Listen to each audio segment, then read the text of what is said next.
Hello students, in continuation with our last lecture, in this lecture we will discuss relation between various physical parameters related to rotational motion.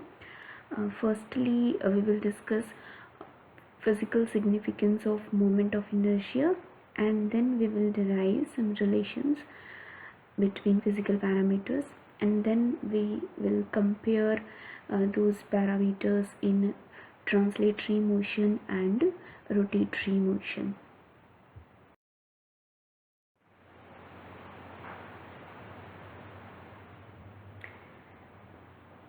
So students, हम start कहाँ से कर रहे हैं? आपके linear motion से हम start कर रहे हैं, then we will generalise it for rotational motion.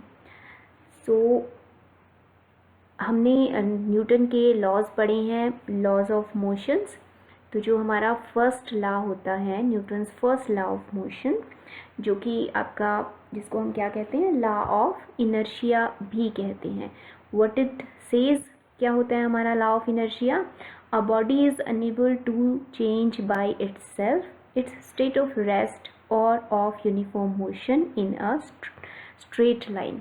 कोई भी ऑब्जेक्ट है, अगर वो रेस्ट में है तो वो रेस्ट में ही रहेगी, और अगर वो यूनिफॉर्म मोशन में है तो वो यूनिफॉर्म मोशन में ही रहेगी, unless and until we apply any external force upon that object. ठीक है. तो and the property by virtue of which body resist any change in its state of rest or in uniform motion, that property is called inertia. ठीक है. inertia हमने सभी ने पढ़ा है inertia के बारे में. what is inertia? तो कोई भी ऑब्जेक्ट जो किसी भी तरीके का चेंज अपने अंदर नहीं होने देती है, वो किसके बेसिस पे नहीं होने देती? इनर्शिया के बेसिस पे नहीं होने देती.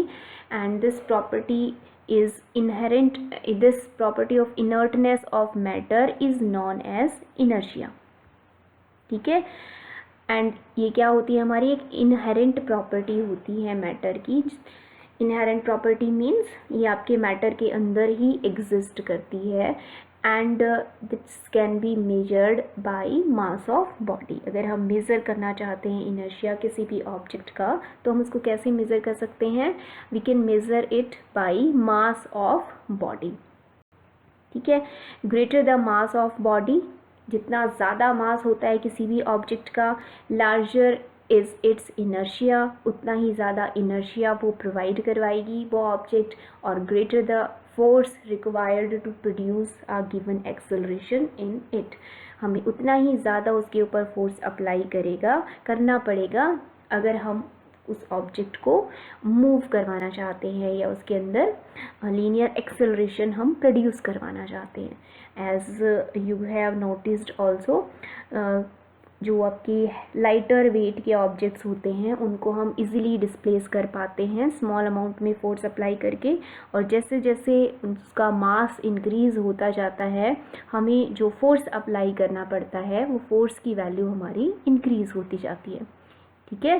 सो greater the mass of body, larger is its inertia, and greater is the force required to produce a given acceleration in it.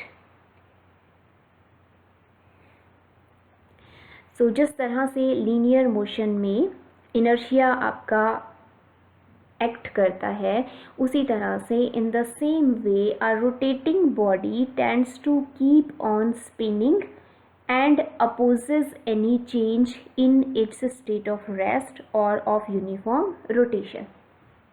ठीक है. तो कोई भी आपकी रोटेटिंग ऑब्जेक्ट है, वो रोटेटिंग ऑब्जेक्ट भी आपकी स्पिन करती रहती है. स्पिन का मतलब है रोटेट करती रहती है और अपोज करती है किसी भी तरीके के चेंज को. उसकी स्टेट ऑफ रेस्ट में या फिर यूनिफॉर्म मोशन में अगर वो है, यूनिफॉर्मली अगर वो रोटेट कर रही है तो वो यूनिफॉर्मली रोटेट ही करती रहेगी, अनलेस और अनटिल अगर हम बाहर से उसके ऊपर कोई एक्सटर्नल टॉर्क अप्लाई नहीं करते. ठीक है. So rotational motion has inertia for this kind of motion also.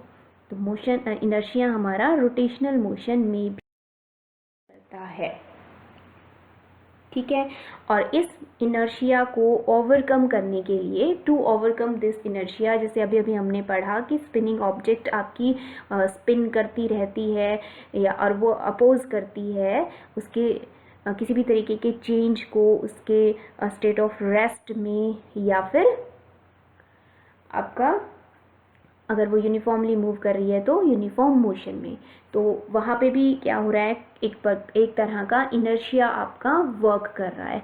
तो so to overcome this inertia that is to bring about a change in the rotatory motion of a body. अगर हम rotatory motion में किसी भी तरीके का change produce करवाना चाहते हैं तो a moment of force that is called torque, या फिर कपल ऑफ फोर्स भी हम टॉर्क को कहते हैं, that couple is required for such kind of change, ठीक है। और दिस इनर्शिया जो इनर्शिया आपका इनर्टनेस प्रोवाइड करवा रहा है रोटेशनल मोशन में, इस इनर्शिया को हम रोटेशनल मोशन में क्या कहते हैं, मोमेंट ऑफ इनर्शिया कहते हैं। And this moment of inertia depends upon the leverage effect of a rotating objects। rotating objects में जब भी हम किसी भी तरीके का रोटेशनल मोशन ऑब्जर्व करते हैं तो एक पाइवोटल आपकी अरेंजमेंट होती है, उस पाइवोटल अरेंजमेंट के ऊपर आप रोटेशन एक तरह से ऑब्जर्व करते हो और उसी वहाँ पे आपका लिवरेज इफ़ेक्ट वर्क करता है। लिवरेज इफ़ेक्ट एक तरह से जो भी हम इनपुट फोर्स प्रोवाइड करवाते हैं रोटेशन के लिए, वो स्मॉल इनपुट के लिए लार्जर आउटपुट आपको प्रोवाइड करवाता है, लार्जर फोर्स उसके अंदर ऑब्जेक्ट के अंदर प्रोड्यूस करवाता है ताकि आपकी ऑब्जेक्ट आसानी से रोटेट कर सके, ठीक है। तो वो लिवरेज इफ़ेक्ट पर भी डिपेंड करता है मोमेंट ऑफ इनर्शिया का जो वैल्यू होता है वो। So as we read about in linear motion, बिल्कुल उसी तरह से greater the moment of inertia of a body, greater is torque और couple required to produce a given angular acceleration in it. जितना ज़्यादा मोमेंट ऑफ इनर्शिया होगा किसी भी ऑब्जेक्ट का, उतना ही ज़्यादा हमें टॉर्क या फिर कपल ऑफ फोर्स अप्लाई करना पड़ेगा उस ऑब्जेक्ट पे एंगुलर एक्सेलरेशन उसके अंदर प्रोड्यूस करवाने के लिए।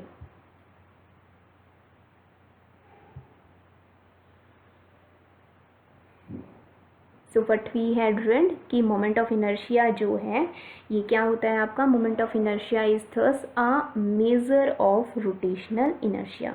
जैसे लीनियर मोशन में इनर्शिया होता है उसी तरह से मोमेंट ऑफ इनर्शिया एक तरह से क्या है, रोटेशनल इनर्शिया को रिप्रेजेंट कर रहा है।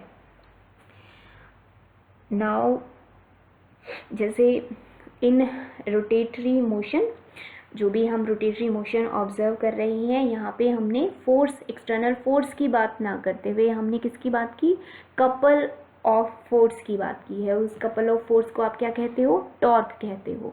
तो torque is equivalent to force in rotational motions. तो रोटेटरी मोशंस में टॉर्क वही काम आपका प्रोवाइड करवाता है जो कि फोर्स प्रोवाइड करवाता है किसमें, लीनियर मोशन में, ठीक है। And what we had read, क्या हमने देखा कि मोमेंट ऑफ इनर्शिया, ठीक है, और मोर इफेक्टिवली या इन फिजिकल टर्म्स इसको हम क्या कहते हैं, इफेक्टिवनेस ऑफ मास। सीधे सीधे हम मास ना कह के रोटेशनल मोशन में इस क्वांटिटी को हम क्या नाम देते हैं, इफेक्टिवनेस ऑफ मास हम इसको कहते हैं, मोमेंट ऑफ इनर्शिया को। इन दोनों में से ही हम कुछ भी यूज़ कर सकते हैं, मोमेंट ऑफ इनर्शिया भी हम कह सकते हैं इसे, और इफेक्टिवनेस ऑफ मास भी हम कह सकते हैं मोर टेक्निकली, ठीक है। तो ऑर्डिनरी मास जो रोल प्ले करता है लीनियर मोशन में, इफेक्टिवनेस ऑफ मास वही रोल प्ले करती है आपका रोटेशनल मोशन में, ठीक है। It is the effectiveness of mass which provide inertness in its state of rest और इन यूनिफॉर्म रोटेटरी मोशन, ठीक है। नाउ हमने देखा कि जो भी आपका इनर्शिया होता है, मोमेंट ऑफ इनर्शिया जो हम रोटेशनल मोशन में कैलकुलेट करते हैं, तो ये हमें सबसे पहले ये चीज़ समझने की ज़रूरत है कि क्या हम मास को कम्प्लीटली रिप्लेस कर सकते हैं मोमेंट ऑफ इनर्शिया से इन रोटेशनल मोशन। तो ये कहना आपका ठीक है कि हम इनर्शिया यूज़ करते हैं रोटेशनल मोशन में मास की जगह पे, लेकिन जो मोमेंट ऑफ इनर्शिया होता है आपका, जब हम किसी भी ऑब्जेक्ट के लिए मोमेंट ऑफ इनर्शिया कैलकुलेट करते हैं, इन लास्ट क्लास हमने एक फार्मूला उसके लिए डिराइव किया था, I is equal to mr², mass into जो भी वो मास है, वो मास कितने डिस्टेंस पर सिचुएटेड है आपकी एक्सिस ऑफ रोटेशन से, उसके स्क्वायर से हमने उसको मल्टीप्लाई कर दिया था। उसके बाद में हमने किसकी वैल्यू कैलकुलेट की थी मैथमेटिकली, मोमेंट ऑफ इनर्शिया की वैल्यू हमने वहाँ पे कैलकुलेट की थी। तो जो मोमेंट ऑफ इनर्शिया होता है वो सिर्फ और सिर्फ मास पर नहीं डिपेंड करता, वो डिस्ट्रीब्यूशन पर भी डिपेंड करता है कि हमने हमारा जो मास है उस ऑब्जेक्ट में किस तरह से डिस्ट्रीब्यूट हो रखा है उस ऑब्जेक्ट में। ठीक है, तो हम जो आपका ये जो एनालॉजी हमने अभी तक रीड की कि हम लीनियर मोशन में जो काम मास करता है वही सेम रोल आपका मोमेंट ऑफ इनर्शिया प्ले करता है इसमें रोटेशनल मोशन में। ठीक है, इसको हम ज़्यादा हर जगह हम इसको अप्लाई फिर नहीं कर पाते। That analogy can't be carried too far just because moment of inertia not only depends upon mass of body, it also depends upon distribution of mass about its distance from axis of rotation. So this is all about physical significance of moment of inertia.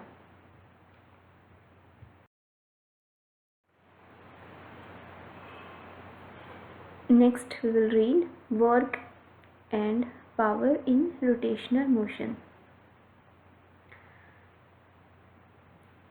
So here हमने क्या consider किया है, आपका कोई rigid body है आपकी जो कि z एक्सिस के अबाउट रोटेट कर रही है। ठीक है, जो हमारी स्क्रीन है, मान लेते हैं कि स्क्रीन का जो प्लेन है वो xy प्लेन है और इसके परपेंडिकुलर जो एक्सिस है उसके अबाउट आपका रिजिड बॉडी रोटेट कर रहा है। और जो हमने P माना है ये कोई भी आपका पॉइंट है, कोई कंस्टिट्यूएंट पार्टिकल है आपकी बॉडी का, वो पॉइंट हम कंसीडर करके चल रहे हैं और उस पॉइंट पर हमने कोई टॉर्क हमने अप्लाई किया है। Let a torque tau be applied to a point P of a rigid body. ठीक है, and that rigid body rotates about z axis that is perpendicular to the plane of screen. Now if the tau is not in z direction, जो हमने torque apply किया है, if torque is not acting along z axis, then we will consider the component of torque along z axis. ठीक है, तो अगर z axis के direction में हमारा टॉर्क डायरेक्टली हमने नहीं अगर अप्लाई किया है, उसके साथ किसी एंगल के ऊपर अप्लाई हमने अगर किया है, तो z एक्सिस में उसका जो भी कंपोनेंट होगा हम वो कंपोनेंट आपका कंसीडर करके चलेंगे जो कि रिस्पॉन्सिबल होगा मोशन के लिए। ठीक है, as that component is only is effective. ठीक है, तो वो इफेक्टिव कंपोनेंट हम आपका लेके चलेंगे when rotation is about z axis. तो z एक्सिस की डायरेक्शन में जो भी आपका टॉर्क का कंपोनेंट होगा, सिर्फ वही कंपोनेंट आपका रिस्पॉन्सिबल होगा किसी भी तरीके का रोटेशन जो आप इस टॉर्क की वजह से ऑब्जर्व करोगे। ठीक, let f be the force applied on the body in xy plane. जिस फोर्स की वजह से हम टॉर्क की वैल्यू कैलकुलेट करेंगे वो फोर्स हमारा है F फोर्स है हमारा, जो कि हमने कहाँ किस प्लेन में अप्लाई किया है, एक्स वाई प्लेन में वो फोर्स हमने अप्लाई किया है। Acts at P along a direction making an angle alpha to the direction of motion at P। जो भी आपका P की जो डायरेक्शन है उस P से अल्फ़ा एंगल के ऊपर हमने एक्स वाई प्लेन में जो फोर्स है वो फोर्स हमने अप्लाई कर रखा है, ठीक है। Then this torque can be written as r cross summation हमने इसलिए लगा दिया क्योंकि हम सिर्फ एक पॉइंट नहीं कंसीडर करके चल रहे हैं, हम पूरी की पूरी आपकी रिजिड बॉडी हमने कंसीडर की है। तो उस रिजिड बॉडी के ऊपर जो भी आपका टॉर्क होगा वो टॉर्क आपका रिस्पॉन्सिबल जो भी टॉर्क है मोशन के लिए, रोटेटरी मोशन के लिए, उसकी वैल्यू हमने लिख ली R cross F. Now this R is position vector of P. तो जो हमारा P पॉइंट है उसका पोजीशन वेक्टर है, ये जो हमने यहाँ पे ड्रॉ किया है ये इसका पोजीशन वेक्टर है। और इस परपेंडिकुलर डिस्टेंस पे जो भी फोर्स आपने अप्लाई कर रखा है उस फोर्स के साथ आप क्रॉस प्रोजेक्ट अगर लिख लेते हैं वही क्या कहलाता है, आपका टॉर्क कहलाता है, ठीक है। Now if R and F be in x y plane, अगर R और F हमारे एक्स वाई प्लेन में है तो जो टॉर्क की डायरेक्शन होगी वो क्या होगी, that is perpendicular to that plane. तो उस परपेंडिकुलर होगी और वो क्या होगा, हमारा परपेंडिकुलर हमारी z एक्सिस होगी, तो z एक्सिस के अबाउट टॉर्क की डायरेक्शन होगी, ठीक है। अब इस टॉर्क के इफ़ेक्ट में जो हमने टॉर्क अप्लाई किया है उस टॉर्क के इफ़ेक्ट में मान लेते हैं कि जो हमारा P पॉइंट है वो हमारा ट्रांसफ़र हो गया या डिस्प्लेस हो गया P से कहाँ पे, P डैश पे। P से वो कहाँ पे चला गया, आपका P डैश पे आपका मूव करके चला गया। अगर वो रोटेट कर रहा है तो रोटेट करते हुए वो इन dt टाइम, कोई स्मॉल हमने इंटरवल ऑफ टाइम ले लिया है, वो स्मॉल इंटरवल में वो डिस्प्लेस हो गया P से P डैश पे, ठीक है। सो दैट जो हमारी रिजिड बॉडी थी, या आप ये कहिए कि जो आपने पार्टिकल माना था P, वो P आपका मान लो पहले अगर एक्स एक्सिस से थीटा एंगल पे अगर वो सिचुएटेड था आपका उसका पोजीशन वेक्टर, तो वो आपका स्लाइटली क्या हो जाता है, डिस्प्लेस हो जाता है d थीटा से, ठीक है। तो जो भी ये इसका डिस्प्लेसमेंट है, ये एंगुलर डिस्प्लेसमेंट, वही क्या होगा, आपका रिजिड बॉडी का भी डिस्प्लेसमेंट होगा। तो जो हमारा P अगर P डैश पे मूव हो जाता है dt टाइम में, तो रिजिड बॉडी जो हमारी है वो d थीटा एंगल से क्या हो जाएगी, डिस्प्लेस हो जाएगी, ठीक है। Now the distance travelled during this time is, अगर हम ये लिखना चाहते हैं कि कितना डिस्टेंस हमारी ऑब्जेक्ट ने ट्रैवल किया, बॉडी ने ट्रैवल किया, that can be calculated.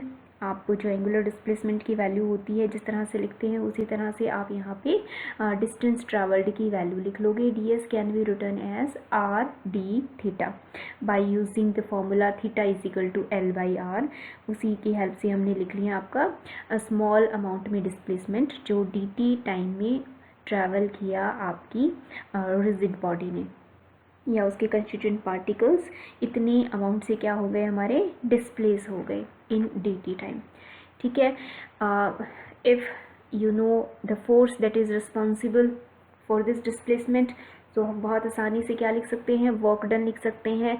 Work done by the force F during this small rotation. इस स्मॉल रोटेशन में जो भी वर्क डन कर किया हमारे फोर्स ने, उस वर्क डन की वैल्यू हम लिख सकते हैं F डॉट ds।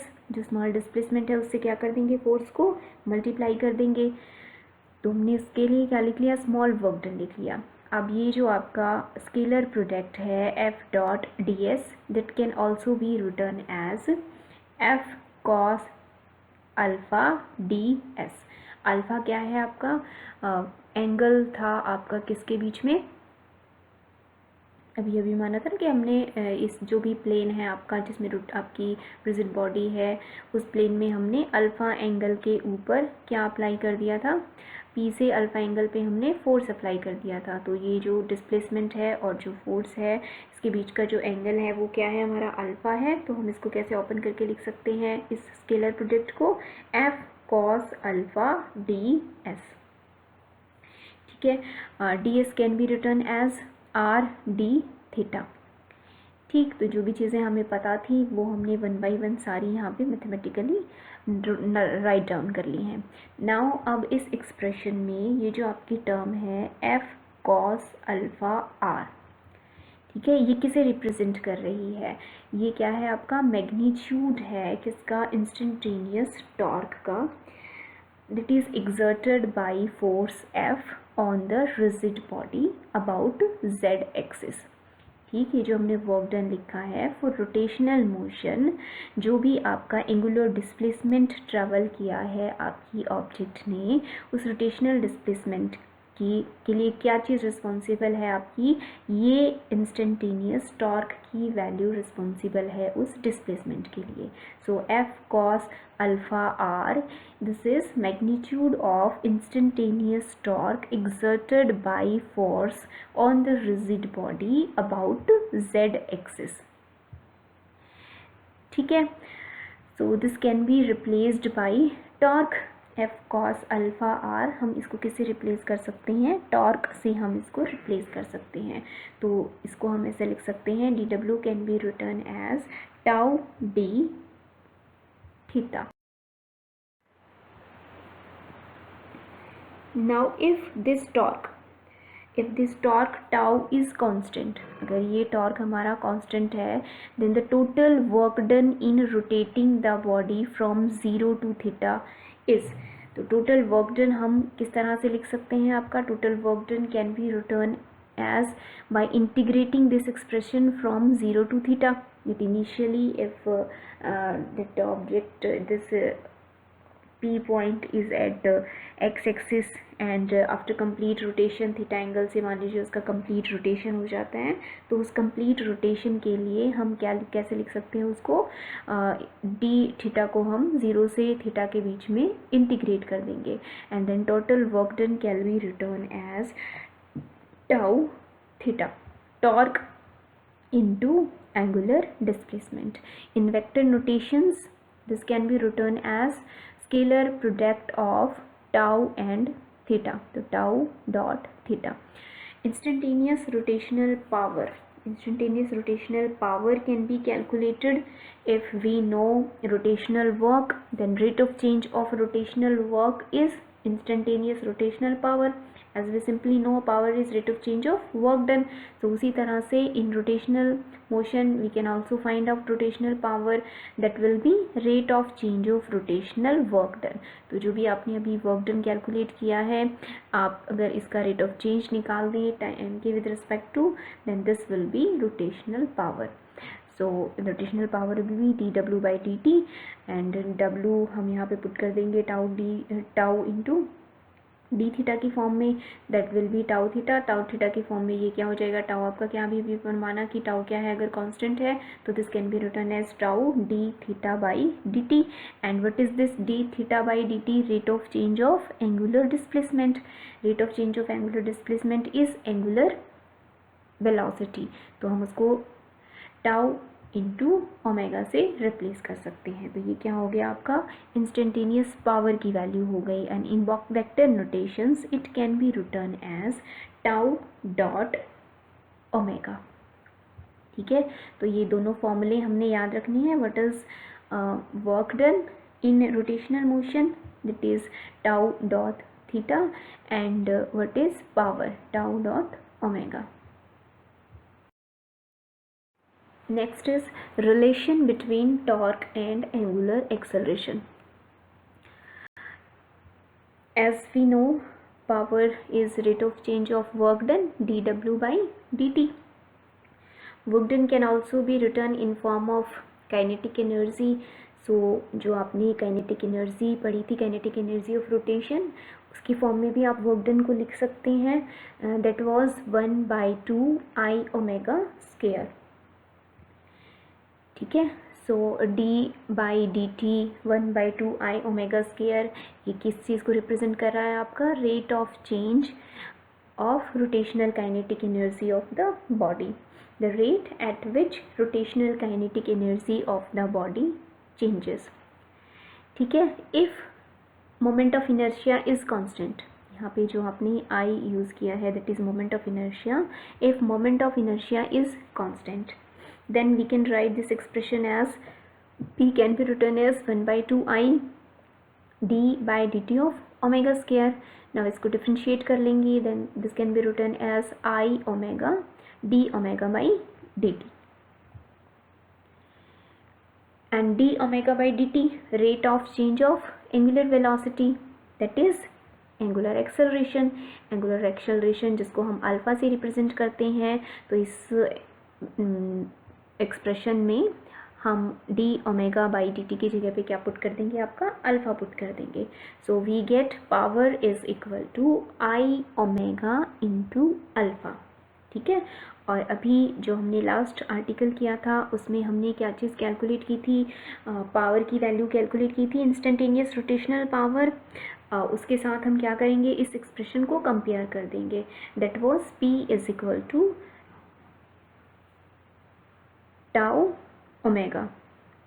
तो उसके साथ हम इसको जब कंपेयर करते हैं तो वी विल गेट टॉर्क की जो वैल्यू है वो हम किसके फॉर्म में लिख सकते हैं, मोमेंट ऑफ इनर्शिया और एंगुलर एक्सेलरेशन की फॉर्म में हम लिख सकते हैं इस एक्सप्रेशन को टाउ ओमेगा से कंपेयर करके. तो ओमेगा तो यहाँ पे भी है और इसके अलावा क्या हमें यहाँ पे दिखाई दे रहा है, moment of inertia into angular acceleration दिखाई दे रहा है. तो इट मीन्स ये किसे रिप्रेजेंट कर रहा है, आपके टॉर्क को रिप्रेजेंट कर रहा है. और वेक्टर नोटेशन में इसको आप कैसे लिख सकते हो, आई अल्फ़ा, इस तरह से आप इसे लिख सकते हैं. So, and this is the relation between torque and angular acceleration. Now, as we know, torque is rate of change of angular momentum. Tau can be written as dl by dt. This implies that torque I alpha can be written as dl by dt. What is alpha? D omega by dt. Alpha is rate of change of angular velocity. I d omega by dt can be written as dl by dt. यहाँ से हमारे पास क्या आ गया, आपका जो भी ये हमारी एक्सप्रेशन है, इस एक्सप्रेशन को हम क्या कर देंगे, इंटीग्रेट कर देंगे दोनों तरफ. जो भी हमारी मिनिमम और मैक्सिमम लिमिट है 0 से ओमेगा या फिर 0 से एल, इसके बीच में हम इसे इंटीग्रेट कर देंगे. तो ये हमारी एक्सप्रेशन क्या बन जाएगी, I omega is equal to L. Moment of inertia into angular velocity is equal to angular momentum, which is same as P is equal to mv. जो हम लीनियर मोशन के लिए लीनियर मोमेंटम की value लिखते हैं, P is equal to mv. This expression is analogous to this P is equal to mv.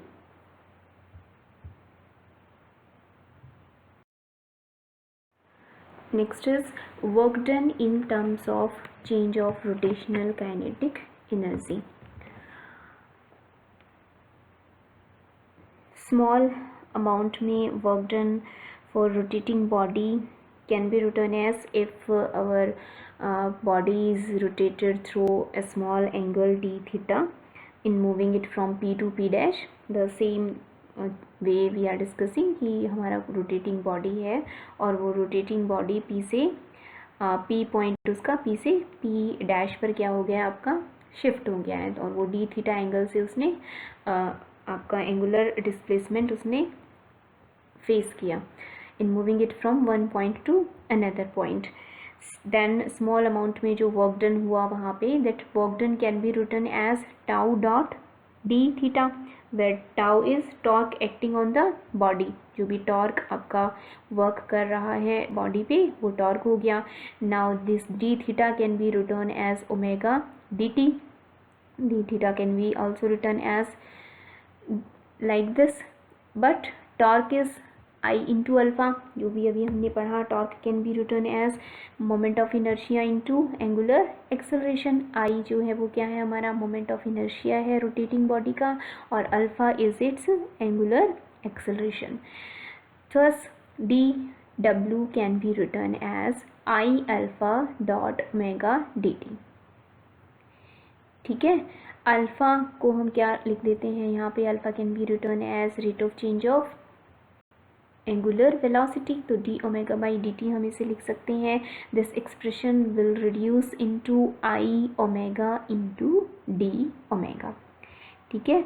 Now if angular velocity of body is increasing from omega naught to omega, initial value omega naught है angular velocity की और final value omega है. Due to the angular acceleration, work done on the body is, जो भी work done है वो work done आप कैसे लिख सकते हैं, फिर जो आपकी एक्सप्रेशन है स्मॉल वर्क डन के लिए, इसको हम क्या कर देंगे, इंटीग्रेट कर देंगे ओमेगा नॉट से ओमेगा के बीच में, और इसको हम सॉल्व कर लेंगे। तो ये सॉल्व करने के बाद आपके पास क्या आएगा, इसमें हम लिमिट्स अप्लाई कर देंगे फिर, then we will get 1/2 I omega square minus 1/2 I omega naught square. So work done can be written as change in rotational kinetic energy of the body. तो जैसे आप लीनियर मोशन में लिखते हैं work done can be written as change in kinetic energy और change in potential energy की form में, बिल्कुल उसी तरह से work done in rotational motion can also be written as change in rotational kinetic energy of the body. So when body starts from rest means initial velocity is 0, initial angular velocity अगर हमारी 0 हो, उस particular case में work done on the body will be 1/2 I omega square. And this was the formula which we used in last article कि work done can also be written in the form of kinetic energy. So work done can be written as 1/2 I omega square, that is rotational kinetic energy. Next is angular impulse. What is angular impulse? Time integral of torque is called angular impulse. Let us suppose if a torque tau acts for a short time dt, then angular impulse for time t can be written as 0 to t tau dot dt. This expression is called angular impulse. But as torque can be written as I into alpha, moment of inertia into angular acceleration, and that is d omega by dt, I d omega by dt. So angular impulse can be written as 0 to t I d omega by dt into dt. और यहाँ पे जो भी आपका time है वो time यहाँ पे देखो डिफरेंशिएशन भी आ रहा है और इंटीग्रेशन भी आ रहा है। सो यहाँ पे हमारा क्या हो जाएगा, टाइम के विद रिस्पेक्ट टू इंटीग्रेशन की जगह पे वेलोसिटी के विद रिस्पेक्ट टू इंटीग्रेशन हो जाएगा। और जो लिमिट्स हैं, अगर मान लीजिए टाइम 0 पे अगर हमारी एंगुलर वेलोसिटी ओमेगा नॉट है, इनिशियल एंगुलर वेलोसिटी, और final velocity at time t is omega, तो हम इंटीग्रेट कर देंगे ओमेगा नॉट से ओमेगा के बीच में, और इसके बाद भी लिमिट्स पुट करके this expression is equal to I omega minus I omega naught. ठीक है, where omega naught is angular velocity at time t is equal to 0 and omega is angular velocity at time t। ठीक है, so our expression for angular impulse reduced to I omega minus I omega naught. What is this I omega? In last article we read this is angular momentum I into omega. तो ये क्या हो गया, final angular momentum, और ये हो गया initial angular momentum.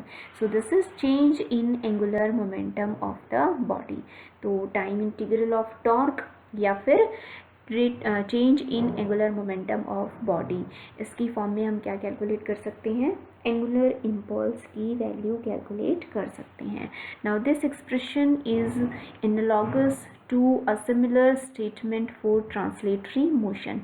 In translatory motion, impulse या फिर linear impulse can be written as change in linear momentum, and here we get change in angular momentum of body is angular impulse.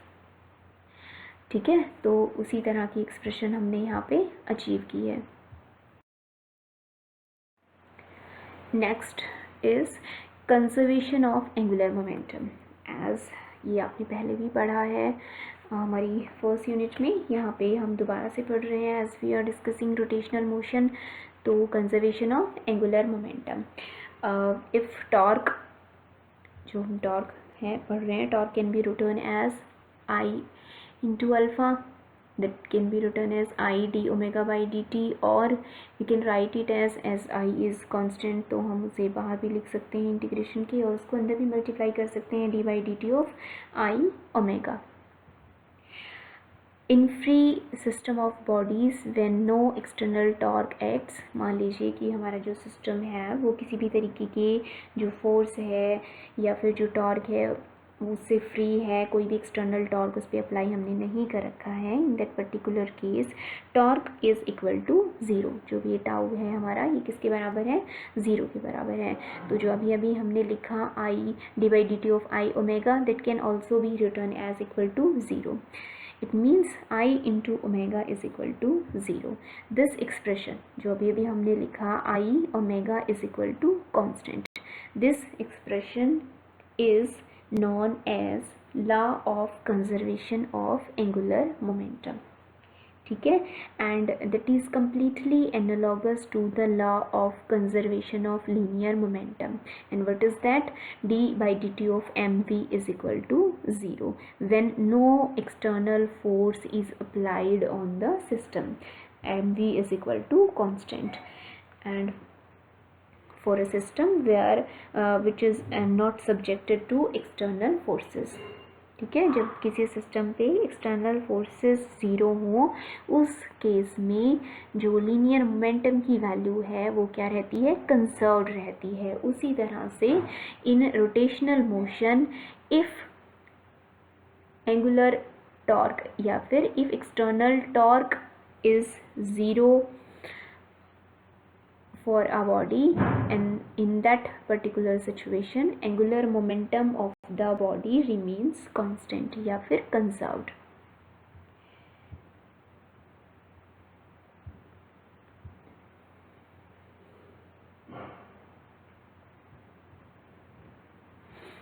The angular momentum of a body rotating about a given axis remains constant if no external torque acts upon it. This is the definition of conservation of angular momentum. कि angular momentum of a body rotating about a given axis remains constant if no external torque acts upon it. जो मैंने अभी अभी आपको समझाया कि अगर कोई एक्सटर्नल टॉर्क किसी ऑब्जेक्ट के ऊपर वर्क नहीं कर रहा है उस पर्टिकुलर केस में एंगुलर मोमेंटम जो होता है उस बॉडी का वो क्या रहता है, आपका कंजर्व्ड रहता है या फिर it remains constant. There are some examples जिसकी हेल्प से आप इसकी इम्पोर्टेंस समझ सकते हैं कंजर्वेशन ऑफ एंगुलर मोमेंटम की. तो यहाँ पे हम दो एग्जांपल्स डिस्कस कर रहे हैं. This law is of great advantage to a circus acrobat, a diver, a skater, a ballet dancers. ये जो भी आपके जो हमने यहाँ पे अभी अभी चीज़ें डिस्कस की, सर्कस एक्रोबैट है, एक डाइवर है या स्केटर है या बैले डांसर्स हैं, ये जो भी आपके एक्ट करते हैं उन एक्ट में कंजर्वेशन ऑफ एंगुलर मोमेंटम आपका एक इम्पॉर्टेंट रोल प्ले करता है. तो जो भी आपका पर्सन ये सब परफॉर्म कर रहा होता है, दे इंक्रीज और decrease their angular speeds during their performance by changing their moment of inertia by pulling और एक्सटेंडिंग देयर लिम्स. ठीक है, तो अगर आपने जैसे बैले डांसर्स होते हैं या फिर किसी स्कैटर्स को या डाइवर्स को अगर आपने ऑब्ज़र्व किया होगा तो आपने ये देखा होगा कि कंटिन्यूसली वो जो उनके हैंड्स हैं या फिर लेग्स हैं उनको वो स्ट्रेच कर रहे होते हैं आर्म्स को या फिर उनको क्लोज कर रहे होते हैं. तो वो एक्चुअल में कर क्या रहे होते हैं, उनको स्ट्रेच करके और क्लोज करके जो एंगुलर वेलोसिटी होती है या एंगुलर स्पीड जो होती है उसको इंक्रीज़ या फिर डिक्रीज़ कर रहे होते हैं. ठीक है, वो कैसे डिक्रीज़ करते हैं, as we know I omega is equal to constant. तो अगर आप मोमेंट ऑफ इनर्शिया को इंक्रीज़ कर दोगे या फिर डिक्रीज़ कर दोगे तो उसका जो इफ़ेक्ट है as per conservation of angular momentum, अगर आप मोमेंट ऑफ इनर्शिया को इंक्रीज़ करते हो तो एंगुलर वेलोसिटी या एंगुलर स्पीड हमारी डिक्रीज़ हो जाएगी. और अगर हम मोमेंट ऑफ इनर्शिया को डिक्रीज़ कर देते हैं, उस केस में वेलोसिटी क्या होगी हमारी, इंक्रीज़ हो जाएगी। एक को अगर हम इंक्रीज़ करेंगे तो दूसरे की वैल्यू क्या होनी चाहिए, डिक्रीज़ होनी चाहिए, as per law of conservation of angular momentum. ठीक है, मोमेंट ऑफ इनर्शिया आपको पता है कि जितने ज़्यादा डिस्टेंस पे फोर्स अप्लाई करते हैं मोमेंट ऑफ इनर्शिया की वैल्यू उतनी ही ज़्यादा हो जाती है। तो जब हम आर्म्स को स्ट्रेच करते हैं उस केस में जो आपका एंड पॉइंट होता है आर्म्स का, वहाँ पे आपका जो आप फोर्स अप्लाई करते हो वहाँ आपकी एंगुलर मोमेंट ऑफ इनर्शिया क्या हो जाएगा, उस केस में इंक्रीज़ हो जाएगा, और उस वक्त वेलोसिटी क्या हो जाएगी, डिक्रीज़ हो जाएगी आपके जो भी परफॉर्मर होगा उसकी। और इन केस जब स्पीड इंक्रीज़ करनी होती है उस टाइम पे वो अपने आर्म्स को क्या कर लेते हैं, स्ट्रेच कर, अंदर की तरफ वो उनको फोल्ड कर लेते हैं। तो जब वो फोल्ड करते हैं उस टाइम पे उनकी स्पीड इंक्रीज़ हो जाती है।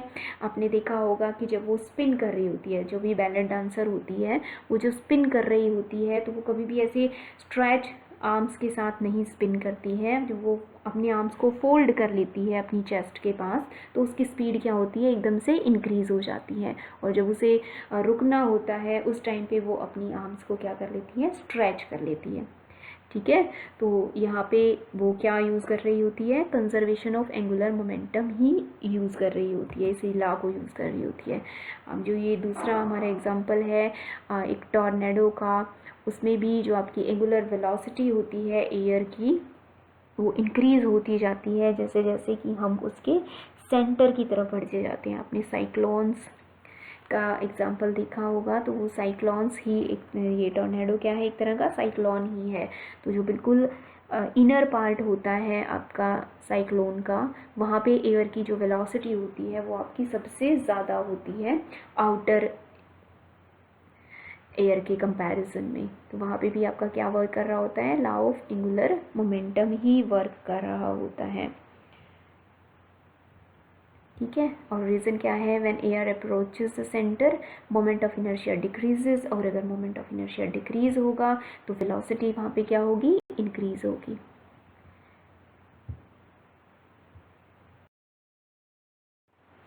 Next is laws of rotation. As we read 3 laws of motion in linear motion, बिल्कुल उसी तरह से एनालॉजिकली 3 laws of rotations also exist। अभी तक हमने जो भी पढ़ा है रोटेशनल मोशन के बारे में उसके बेसिस पर हम ये कंक्लूड कर सकते हैं कि there exist 3 laws of rotations also. So one by one we will discuss. First law of rotation, what it says, a body continues to remain at rest or revolve about a given axis with a constant angular velocity unless an external torque acts upon it. ये हमने पहले भी आपका discuss किया है कि कोई भी आपकी बॉडी है वो कंटिन्यू करेगी, अगर रेस्ट में है तो वो रेस्ट में ही रहेगी, और रिवॉल्व अगर कर रही है एक एक्सिस के अबाउट कांस्टेंट एंगुलर वेलोसिटी से तो वो रिवॉल्व करती रहेगी जब तक हम कोई एक्सटर्नल टॉर्क उसके ऊपर अप्लाई नहीं करेंगे। ठीक है, and this is called first law of rotation. ठीक, and the property of body due to which it continues to revolve about a given axis with same angular velocity is called rotational inertia। हमने इसके बारे में detail में read कर लिया है कि किसकी वजह से, रोटेशनल इनर्शिया की वजह से हमारी जो ऑब्जेक्ट होती है वो या तो रेस्ट में ही रहती है या कंटिन्यूसली क्या करती रहती है, रोटेट करती रहती है कांस्टेंट एंगुलर वेलोसिटी के साथ। ठीक है, तो बिल्कुल उसी तरह से जैसे आप in case of linear motion read करते हैं, a body remains in rest और इन यूनिफॉर्म मोशन, बिल्कुल उसी तरह से एनालॉजिकली कोई ऑब्जेक्ट आपकी रेस्ट में है तो वो रेस्ट में रहेगी, वो रिवॉल्व नहीं कर सकती जब तक हम बाहर से उसके ऊपर टॉर्क नहीं अप्लाई करेंगे, या फिर अगर बॉडी रिवॉल्व कर रही है किसी एक्सिस के अबाउट तो वो उसी स्पीड से आपकी रिवॉल्व करती रहेगी, अपनी स्पीड चेंज नहीं करेगी अनलेस हम एक्सटर्नल टॉर्क उस पर अप्लाई नहीं करेंगे। ठीक है, now second law of rotation, second law of motion जो होता है हमारा, force is equal to rate of change of momentum, उसी तरह से यहाँ पे आपका सेकेंड लॉ ऑफ रोटेशन होता है, that is the rate of change of angular momentum of a body about a given axis is directly proportional to the external torque acting upon it and takes place in the direction of torque।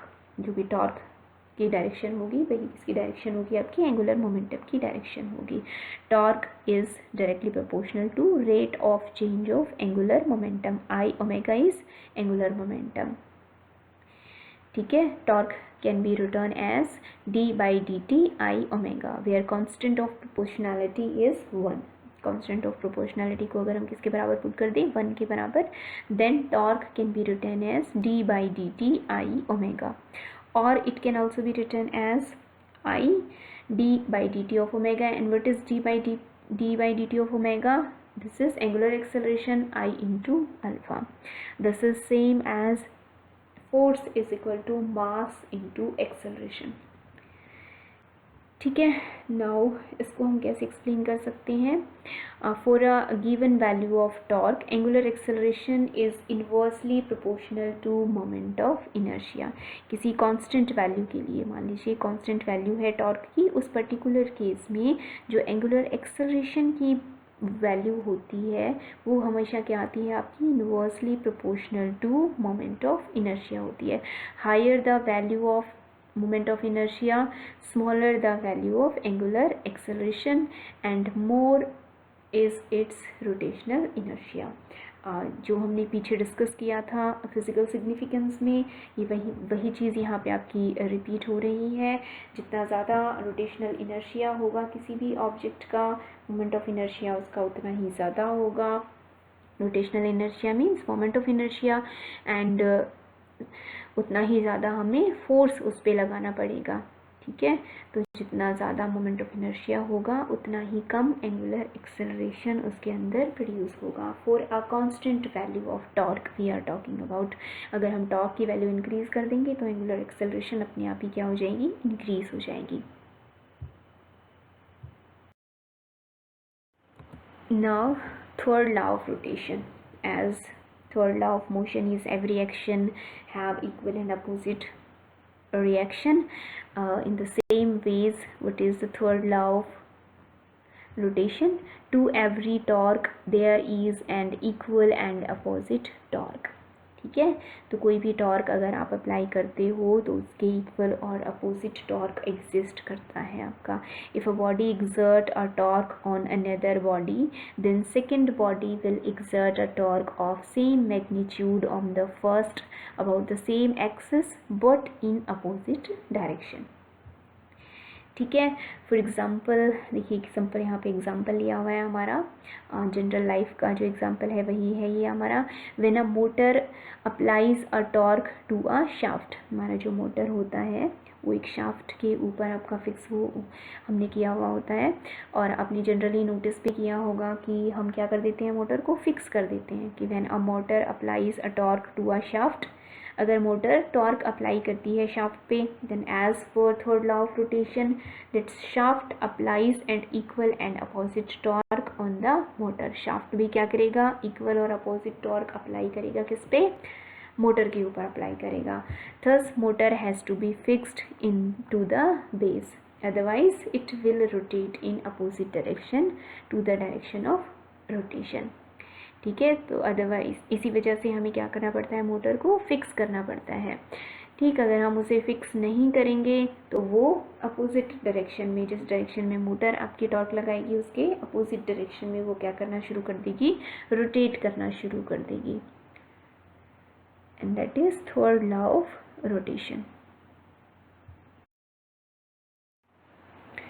Now there is a comparison between physical quantities connected with translatory and rotatory motion। Various physical quantities as we read in linear motion, here also their analogical parameters we have read in angular और rotatory motion. सो यहाँ पे हम उनकी representation देखेंगे कि हम angular linear motion में कैसे रिप्रेजेंट करते हैं उस फिजिकल पैरामीटर को, और एंगुलर मोशन में कैसे रिप्रेजेंट करते हैं रोटेशनल मोशन में। डिस्प्लेसमेंट को हम सिंपली एस से, एक्स से, वाई से इस तरह से रिप्रेजेंट करते हैं लीनियर मोशन में, और एंगुलर मोशन में हम उसे थीटा से रिप्रेजेंट करते हैं angular displacement. Velocity can be written as v ds by dt, and in angular motion omega से हम रिप्रेजेंट करते हैं एंगुलर वेलोसिटी को, और d थीटा बाई dt लिखते हैं उसे। Acceleration can be written as dv by dt और d square s by dt square. Angular acceleration को हम अल्फा से रिप्रेजेंट करते हैं and that is d omega by dt और d square theta by dt square. Inertia mass की form में हम इनर्शिया को लिखते हैं लीनियर मोशन में या ट्रांसलेटरी मोशन में, और मोमेंट ऑफ इनर्शिया से हम रिप्रेजेंट करते हैं इनर्शिया को रोटेटरी मोशन में। Momentum can be written as m into V और m ds by dt in linear motion, and i omega mass की जगह पे क्या आ जाएगा, मोमेंट ऑफ इनर्शिया, और v की जगह पे क्या आ जाएगा, एंगुलर वेलोसिटी आ जाएगा। तो i d theta by dt। Force और torque, force in linear motion and torque in angular motion. F can be written as m into a, mass into acceleration, md square s by dt square, and here we use torque, and torque can be written as I into alpha, m की जगह पे moment of inertia और a की जगह पे alpha, and it can be written as I d square theta by dt square. Kinetic energy in linear motion 1/2 mv square, और इसको एनालॉजिकली हम कैसे लिख सकते हैं, मास की जगह पे मोमेंट ऑफ इनर्शिया और इसकी जगह पे एंगुलर वेलोसिटी लिख दोगे तो ये बन जाएगा 1/2 i omega square. Impulse, linear impulse can be written as 0 to t f dot dt. A time integral of force is linear impulse and time integral of torque is angular impulse, and that is change in linear momentum, and that can be written as change in angular momentum. Work in linear motion is f into s, or work in angular momentum tau into theta. Equation of motions, जो आपकी 3 equation of motion होती हैं उनको हम angular motion में कैसे लिखते हैं, final velocity is equal to initial velocity plus alpha into T, तो omega is equal to omega naught plus alpha T, S is equal to U T plus half A T square, इसको लिखते हैं theta is equal to omega T plus half alpha T square, और जो हमारी third equation motion होती है V square minus U square is equal to 2as, इसको हम लिखते हैं we omega square minus omega naught square is equal to 2 alpha theta. तो ये हमने, अगर हमें लीनियर मोशन में पता है कैसे लिखते हैं तो हम एनालॉजिकली उसको रोटेशनल मोशन में भी रिप्रेजेंट करके दिखा सकते हैं। So this is all about all physical parameters we used in rotational motion.